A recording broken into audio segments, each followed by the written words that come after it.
Hey guys, welcome to Joe's RC Corner. And I know I haven't been on for a while, holiday seasons and all. For all of you that celebrate the holidays, Merry Christmas to everybody and Happy New Year. A lot of things been going on around the house and with the family, so haven't really gotten a whole lot done on the plane. But today we are back on it.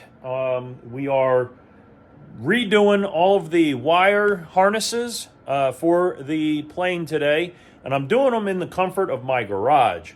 I know we haven't been here in the garage in quite some time. A lot of new things kind of come up, a lot of new things here in the garage with the holidays, but we'll get to that on another video.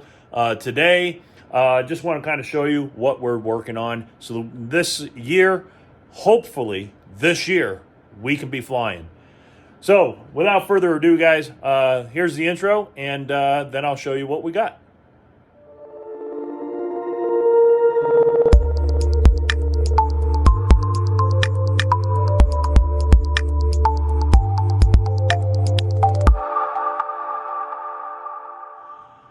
Okay, guys, like I said, so here we are. We're on the bench here, and I got my wiring diagram that I made quite some time ago. It's going to be the same, but what we are doing is, if the last time I worked on this, I went ahead and I just pulled all my wiring harnesses for everything, because I need to take a step back and take a look here, because now that we added the autopilot, which that wire harness right there is for, through aircraft automations, we're going to need to add another output from either the GPS or from the EFIS, and I'm not sure yet which one. I'm going to have to talk to aircraft automation to verify which one I need, but I believe it needs to come from the ARINC connection, which is this one, which I should have an extra, I have an extra output, serial output here, that I can go ahead and go to the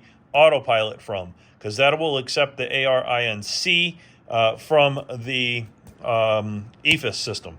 So that should link the Garmin and everything together, so I can use that for guidance, vertical and horizontal. So that's one of the things we need to add in there. But we are also just working on extending the wires correctly. So we're working on this. And then what we're going to do is we're going to loom all of this together just a short distance, just for some strain relief. And then all of these wires that are coming out of this are then going to go to wiring terminal blocks in behind the panel. That way it's a lot easier to do any modifications to them, but it'll also give me the opportunity to provide some more service loops and keep everything nice and clean.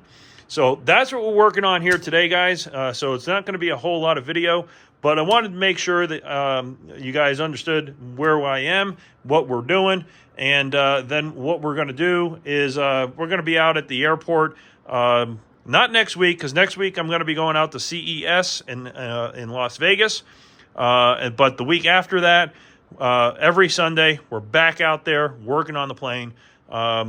We have finished up the elevator. I got all the parts now to complete that elevator, and I'll show you that in the next video. But we'll get the elevator done, get that primed, painted, and get it remounted with the new trim tab. So that way we can then run the rigging and also get this all finished up here as well. So that's where we are, guys. Stay tuned. I'll show you what we got at the end, at least with this harness, and then I'll do the rest of them off camera, but at least get you guys an update. All right, guys, stay tuned.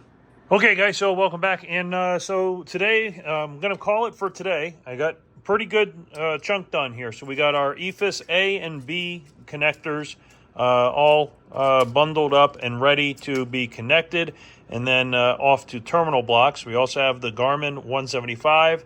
The pins that I need for this are all bundled up and cleaned up and ready to go to the terminal blocks. And of course the EIS, which is the engine monitoring system, that also is ready to be sent to terminals.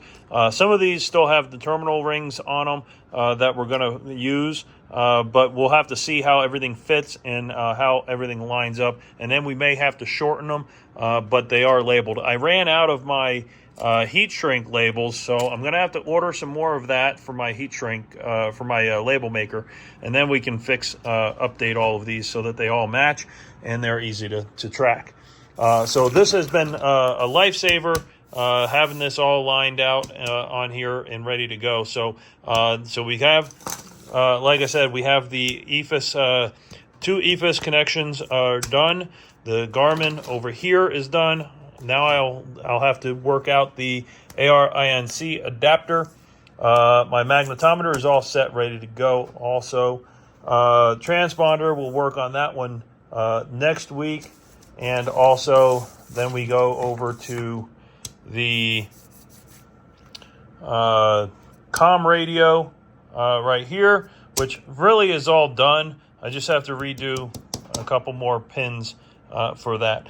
But other than that, we're getting closer. And then what we'll do is I do have another pinout sheet over here. And this is my pinout sheet for my breakers and my power. So all of that is already lined out. I did this originally when I first did my power and had everything working, so it'll work the same. So this will just tie into this one, and then we'll just have new locations for everything. Okay, guys, so that's going to be it for today. I appreciate you guys tuning in. I apologize for the long wait. I know I said that I was going to start getting really back into it here, but life kind of got in the way a little bit, and other projects came up. But we are moving along, and we're going to try to get this plane done this year. That is my goal for 2024. I'm going to try to get to it, but again, as I mentioned before, it's not going to be ready for this year, Oshkosh. It might be ready for next year's. We'll see how it goes, but that's the plan. And appreciate you guys tuning in and seeing how things are coming up. So without further ado, guys, that's it for today. See you on the next video. Bye now.